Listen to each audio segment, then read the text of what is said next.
নমস্কার, আমার গল্প পাঠ আসরে আপনাকে স্বাগত জানাচ্ছি।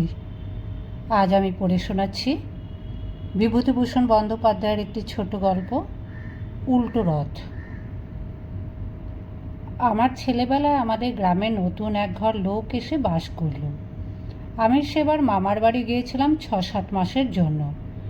এসে দেখি রামেশ্বর চক্রবর্তীদের ভিটের পশ্চিম পাড়ে যে নিবিড় জঙ্গল ছিল তা কারা কেটে ফেলে সেখানে 2-3খানা টিনের ঘর তুলেছে। কাতুকে জিজ্ঞেস করলাম, এ কী রে, আমাদের সেই নোনা গাছ? কাতু ঠোঁট উল্টে বলল, সে হয়ে গিয়েছে। হয়ে গিয়েছে মানে? এখানে যে নতুন লোক এসে ঘর বেঁধেছে, মামার বাড়ির ছিলে, দেশের খবরই বা কি রাখো? কে রে? অনেক দূরে কোথায় থাকতো, সেখান থেকে উঠে এসেছে। ব্রাহ্মণ? হ্যাঁ, নাম সত্য চক্রবর্তী। চল গিয়ে দেখে আসি। ছেলেপিলে আছে আমাদের বয়সী? 2জন আছে, ভাব হয়ে গিয়েছে আমাদের সঙ্গে, নিন্তু আর পটল। ভারী ফর্সা দেখতে, আর হিন্দি মিন্দি বলে। আমি মজা দেখতে নতুন বাড়ির উঠোনে ঢুকলাম। আমার বড় দুঃখ হচ্ছিল। অমন নোনা গাছটা, যাতে নোনা পেকে গাছ আলো করত, যা একটা খেলে প্রাণ ঠান্ডা হয়ে যেত, সেই অমন নোনা গাছটা এরা কেটে ফেলে কী কাণ্ড করেছে দেখো দেখিনি। বাড়িতে ঢুকতেই দেখি খুব ফর্সা একটি দাড়িওয়ালা লোক পশ্চিম দিকের ঘরের দাওয়ায় বসে তামাক খাচ্ছেন। কাতু বলে, দাঁড়া, ওই সত্য চক্রবর্তী, বড্ড রাগী লোক। বকবে? বকে, বাড়ি ঢুকতে দেয় না। সাহস করে আরেকটু এগিয়ে যেতেই সত্য চক্রবর্তী আমাকে দেখতে পেয়ে বলে, কে? আমি সাহস সঞ্চয় করে বললাম, আমিটাকে? আমার নাম তোতন, এই গাঁয়ে বাড়ি। ব্রাহ্মণ? হ্যাঁ। বাপের নাম কি? শ্রী অনাদিনাথ মুখোপাধ্যায়। ও, অনাদি দাদার ছেলে তুমি? কবে এলে? এখানে তো তোমরা ছিলে না। কাল এসেছি। বেশ, এখন যাও, বাড়িতে ছেলেরা কেউ নেই, সব পাঠশালায় গিয়েছে পড়তে। তোমরা পড়াশুনো করো না বুঝি? এই গাঁয়ে ছেলেরা সব খেলেই বেড়ায়। আমার রাগ হলো। আমি পড়ি নে, উনি কী করে জানলেন? যাক বাবা, যাব না ওদের বাড়ি। ওদের বাড়ি না গেলে কি ভাত হজম হবে না? এইভাবে প্রথম সত্য চক্রবর্তীদের সঙ্গে আলাপ হলো। সত্য চক্রবর্তীর 2 ছেলে নিন্তু আর পটলের সঙ্গে কীভাবেই হয়ে গেল আমাদের। বেশ ছেলে ওরা, দেখতেও যেমন, লেখাপড়াতেও তেমনই। আমরা একসঙ্গেই পাঠশালায় আর স্কুলে পড়লাম। ওদের বাড়িতে সর্বদা যাতায়াত করি। কিন্তু সুখ ছিল না ওদের বাবা সত্য চক্রবর্তীর জন্য। কি মারি ছেলেদের দিত লোকটা! সারা বাল্যকাল নিন্তুদার পটলের প্রাণে সুখ ছিল না, মনে সুখ ছিল না। কি কড়া শাসনের ওপরই সর্বদা রাখত বাবা ওদের। পান থেকে চুন খসেছে কি দূর দাঁড় মার। সেবার আমি, নিন্তু আর পটল খেলা করছি, এমন সময় কি নিয়ে নিন্তুদার সঙ্গে পটলের ঝগড়া বাঁধল। নিন্তুদা বলে, তুই আমার বড় পেন্সিলটা নিলি তখন, ফেরত দে। পটল বলে, তুমি আমার খাতা ছিঁড়ে দিয়েছো দাদা, পেন্সিল দেব না। আলবাত দিবি। কক্ষণও দেব না। এই নে বাঁদর কোথাকার, বলেই নিন্তু বসিয়ে দিলে 2 চড়। তুমিও এই নাও বলে পটলও কষিয়ে দিলে আরও 2 চড়। এমন সময় ওদের বাবা সত্য চক্রবর্তী অগ্নিমূর্তিতে ঘরে ঢুকে বলেন, কি হচ্ছে? এইরকম করে পড়া হচ্ছে বুঝি? শুম্ভ নিশুম্ভর যুদ্ধ বাঁধিয়েছ দেখছি। বলেই 2জনকে সে কি দূর দাঁড়িয়ে মার। গরুকেও মানুষ অমন মার মারে না। নিন্তুদা তো মার খেয়ে উঠোনে এসে ছিটকে পড়ল। পটল কোণে গিয়ে জড়সড় হয়ে দাঁড়ালো কাঁপতে কাঁপতে। আমি সরে পড়লাম বেগতিক বুঝে। এই রকম দেখে এসেছি সারা বাল্যকাল। নিন্তুদা আর পটল বাপের ভয় জুজু, কোনো জায়গায় ইচ্ছামতো খেলতে যাওয়ার জো নেই। নিন্তুদার বিয়ে হলো অপেক্ষাকৃত অল্প বয়সে। ওদের সকলের ছোট ভাই পিন্টুর বয়স এই সময় বছর 4। আমি আইএ পড়ি কলকাতায়। বিয়ের চিঠি পেয়ে বাড়ি এলাম। নিন্তুদার বিয়ে আমোদ আহ্লাদ করা যাবে।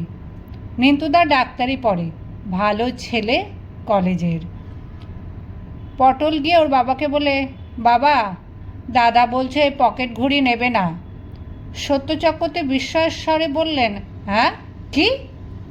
বলছে পকেট ঘড়ি নেবে না, আজকাল রিস্ট ওয়াচের রেওয়াজ হয়েছে, পকেট ঘড়ি কেউ পরে না, তাই বলছিল। পরে না? কোথায় গেল সে হারামজাদা? ডাকো এইদিকে। নিন্তুদা তো সংকুচিতভাবে সামনে এসে দাঁড়ালো, মুখ চুন হয়ে গিয়েছে ভয়। সত্য চক্রবর্তী বলেন, তুমি পকেট ঘড়ি নেবে না? বড্ড তালেবার হয়েছ বুঝি? বাপের কথার ওপর কথা! বজ্জাত পাজি, জুতিয়ে মুখ ছেড়ে দেবো জানো। যাও, তোমার বিয়ে করতে হবে না, তুমি কালই কলকাতায় চলে যাও। সেদিন বাড়িতে লোকজনের ভিড়, শাঁখ বাজছে, নান্দিমুখের চাল কোটা হচ্ছে। চেঁচামেচি শুনে ওদের মা বার হয়ে এলেন। এসে ছেলের পক্ষ হয়ে স্বামীকে দু কথা শোনালেন। তোমার না হয় 3 কাল গিয়ে 1 কালে ঠেকেছে, কিন্তু দুধের ছেলে, ওর অত হিসেব জ্ঞান এখনো হয়নি তোমার মতো। আজকের দিনে বাচ্চাকে কোনো কথা বলতে পারবে না বলে দিচ্ছি। অত বড় কথা বলতেও সাহস হয়? আজকাল কালে কালে সব হচ্ছে কি? অত তোমাকে দেখতে হবে না, যাও বাইরে গিয়ে বসো খানিকক্ষণ। নিন্তুদা সে যাত্রা রেহাই পেল। আমাকে বিয়ের পর নিন্তুদা দুঃখ করে বলেছিল, দেখলি তো ভাই বাবার রাগ, একটা হাত ঘড়ির কথা বলতে গেলাম তা বাবা। আমি বললাম, বাদ দে, গুরুজনদের কথায় দুঃখ করতে নেই। বাবা বোঝেন না, একটা হাত ঘড়ি থাকলে আমাকে কেমন মানাতো। এরপর কিনে পড়িস, নে এখন। দিন চলে যেতে লাগলো, দেখতে দেখতে 20 বছর কেটে গেল, 25 বছর কেটে গেল। তখনকার বালক এখন যৌবনের সীমা পার হতে চলেছে। দেশে এসেছি অনেক দিন পরে। অনেক কিছু পরিবর্তন হয়েছে দেশের। যেখানে আগে কোঠা বাড়ি দেখেছি, এখন সেখানে ভাঙা ইটের স্তূপ আর জঙ্গল।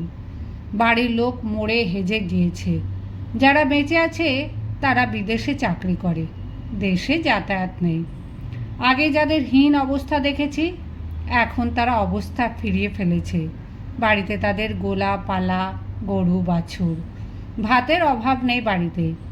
এইরকম এক গৃহস্থের বাড়িতে সকালবেলা বেড়াতে গেলাম। এ বাড়ির কর্তাকে ছেলেবেলায় আমি দেখেছি, নাম ছিল মাধব পণ্ডিত। এরা গোয়ালার বামুন, অর্থাৎ গোয়ালাদের বাড়ি দশকর্ম ও শান্তি সস্তায়ন করে অতি কষ্টে পরিবারের অন্নের গ্রাস সংগ্রহ করতেন পণ্ডিত মশাই। এদের একখানা চালাঘর দেখেছি ছেলেবেলায়। তখন মাধব পণ্ডিতের বড় ছেলে জয়কেষ্ট আমার বয়সী, খিদের জ্বালায় সকালবেলায় পাকা বীচে শশা খেত মায়ের কাছ থেকে চেয়ে, কুটনোর থালা থেকে তুলে নিয়ে। পণ্ডিত মশাই কোঁচড়ে করে চাল আনতেন প্রতিবেশীর বাড়ি থেকে ধার করে, তবে হাঁড়ি চড়ত। মাধব পণ্ডিত কুলের অম্বল বড় ভালোবাসতেন। একদিন আমার বেশ মনে আছে, জয়কেষ্ট আর তার বোন নন্দী দুজনে এক কোঁচড় কুল পেড়ে নিয়ে এলো মাঠ থেকে। ওরা পা বিছিয়ে কুল খেতে বসলো রান্নাঘরের দাওয়ায়, কারণ ওদের সদাই খিদে। আমি মুখ ফুটে চাইলাম। আমার হাতে জয়কেষ্ট গোনা একটা কুল দিলে। নন্দী বলে, ও কি দাদা, একটা দিতে নেই, আর একটা দে, তোর ভাগ থেকে দে না। নন্দী আমাকে এক মুঠো কুল দিলে। আজও তার সেই দরাজ হাতের কথা আমার মনে পড়ে বেশ। এমন সময় মাধব পণ্ডিত কোথা থেকে এসে ছেলেমেয়েদের কোঁচড়ে কুল দেখে বলে উঠলেন, বেশ বেশ, কুল কোথায় পেলি? আর খাস নে, রেখে দে, কুলের অম্বল হবে। জয়কেষ্ট বলে, না বাবা, আমরা খাবো। নন্দী বলে, চুপ করো দাদা, বাবা কুলের অম্বল ভালোবাসে, তুমি জানো না? না বাবা, আমরা আর কুল খাবো না, মাকে দিয়ে আসছি অম্বল করতে। কিন্তু গুড় নেই, বলো অম্বল হবে কি দিয়ে? মাধব পণ্ডিত মুখ চুন করে বললেন, ও গুড় নেই, তবে আর কি হবে? আমি তখনই উঠলাম। আমাদের বাড়ি অনেক গুড় পাটালি আছে, কারণ আমাদের 19টা খেজুর গাছ কাটা হয় প্রতি বছর। মাকে গিয়ে বলতেই মা খানিকটা পাটালি দিলেন। আমি নন্দীর বাড়ি এসে সেই পাটালি নন্দীর মার হাতে দিয়ে বললাম, পণ্ডিত কাকাকে কুলের অম্বল করে দিও কাকিমা। আর আজ তাদের পরিবর্তন দেখে অবাক হতে হবে। জয়কেষ্ট পাটের ব্যবসা করে অবস্থা ফিরিয়ে ফেলেছে। একতলা কোঠা বাড়ি, টিউব কল, শান বাঁধানো উঠান, গোয়ালে 8-10টা ভালো ভালো গাই গরু, ধানের গোলা। আমি দেখে অবাক। জয়কেষ্ট এখন ইউনিয়ন বোর্ডের প্রেসিডেন্ট, চিনি কাপড় দেওয়ার কমিটির সেক্রেটারি, শিক্ষা কর আদায় করবার কর্তা। লোকে মানে, চেনে, ভয় করে। না করলে উপায় নেই। তোমার শিক্ষা কর বাড়লো, চিনির বরাদ্দ কমলো, কাপড়ও 2-3 চালান পাওয়া গেল না। জয়কেষ্টকে এখন গ্রামের লোক বলে বড়বাবু। মাধব পণ্ডিত অনেক দিন মারা গিয়েছে শুনলাম। সংসারের সুখ ভোগ তার অদৃষ্টে ছিল না। কিন্তু সকলের যে পরিবর্তন হয়েছে নিন্তুদাদের বাড়িতে। জয়কেষ্ট চা খাওয়াতে খাওয়াতে আমাকে সব বললে। নিন্তুদা এখানে থাকে না, শহরে কোথায় চাকরি করে, ছেলে মেয়ে নিয়ে সেখানেই থাকে। পটল এখন রেলে কাজ করে, স্ত্রী পুত্র নিয়ে লালমনির হাটে থাকে রেলের বাসায়। বাড়িতে আছেন শুধু সত্য চক্রবর্তী আর ছোট ছেলে পিন্টু। এখন অবশ্যই তার বয়স 30 বছরের ওপর। আমি বললাম, পিন্টু চাকরি করে না? চাকরি করবে কি, ওর মাথা খারাপ হয়ে গেছে, বাড়িতে থাকে আর পাগলামি করে। সত্য চক্রবর্তী কিছু বলেন না? সত্য চক্রবর্তী আর সে সত্য চক্রবর্তী নেই। এখন তিনি ছেলের ভয় জুজু, তাকে পর্যন্ত এক একদিন মারতে যায়। আমি অবাক হয়ে বললাম, সে কি, সত্য কাকাকে? হ্যাঁ, জিনিসপত্র ফেলে ভেঙে চুরমার করে, চাল ডাল ঘরে চাবি দিয়ে রেখে দেয়। ওই দেখো না, আমার বাড়িতে ওই কালই বস্তাবন্দি করে রেখে গিয়েছেন। ওর ঘরে রাখলে পিন্টু বিক্রি করে ফেলবে, নয়তো নষ্ট করে ফেলবে। কেউ কিছু বলে না? কে বলবে? পাগলকে কে রাগাতে যাবে? গিয়ে দেখো সেখানে, তাহলেই বুঝতে পারবে। কিছুক্ষণ পরে গেলাম সত্য চক্রবর্তী মশাইয়ের বাড়ি। তিনি দেখি চুপচাপ বসে তামাক টানছেন। কুশল প্রশ্ন জিজ্ঞেস করার পরে চারিদিকে সন্ত্রস্তভাবে তাকিয়ে দেখে বললেন, আর বাবা, আমার থাকা না থাকা, আমার যে কি কষ্ট বাবা। পিন্টু আমাকে কোনো জিনিস খেতে দেয় না। চাল ডাল দেখো, ওই ঘরে চাবি দিয়ে রেখেছে। আমার কোনো জিনিসে হাত দেবার জো নেই। আর হঠাৎ সত্য কাকা চুপ করে গেলেন। সঙ্গে সঙ্গে পিন্টু কোথা থেকে এসে বলে উঠল, কি বলা হচ্ছে আমার নামে? কি বলা হচ্ছে বুড়োর? আমি খেতে দিই নে? আমি চাল ডাল চাবি দিয়ে রাখি? রাখি তো, না হলে তুমি বিক্রি করে মেরে দাও। তোমাকে আর আমি জানি না বুড়ো ঘুঘু। আমি বলে উঠলাম, ছি ছি, এসব কি হচ্ছে পিন্টু? উনি তোমার বাবা না? বাবাকে ওইসব বলতে তোমার মুখে বাঁধে না? ও বললে, উনি বাবা?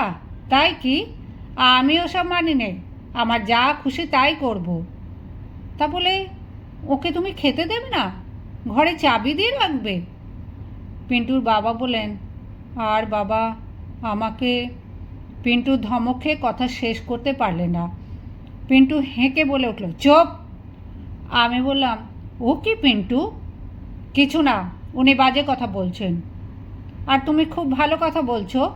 বাবাকে এসব কথা বলতে হয়, কোথায় শিখলে? ওকে ধমক দিয়ে তখনকার মতো চুপ করিয়ে দিলাম বটে, কিন্তু বুঝলাম এ রোগের ওষুধ এত সহজে হবে না। বৃদ্ধ সত্য চক্রবর্তীর জন্য দুঃখ হলো। সেই দোর্দণ্ড প্রতাপ সত্য চক্রবর্তী, যার ভয় ছেলেরা জুজু হয়ে থাকতো। তারপর যে কদিন দেশে ছিলাম বৃদ্ধের কাছে গিয়ে বসতাম। কি অদ্ভুত পরিবর্তন তার দেখে অবাক হয়ে যেতাম।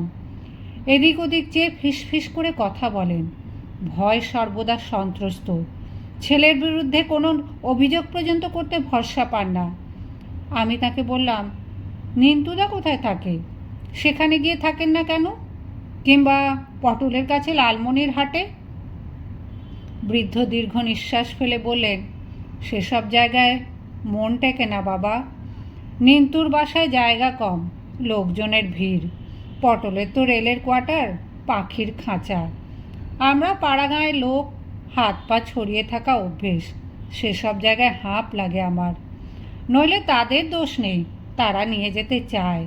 তা আমার নিতান্ত খারাপ অদৃষ্ট বাবা, আমি কি ছিলাম, আজ কি হয়েছি তাই দেখো।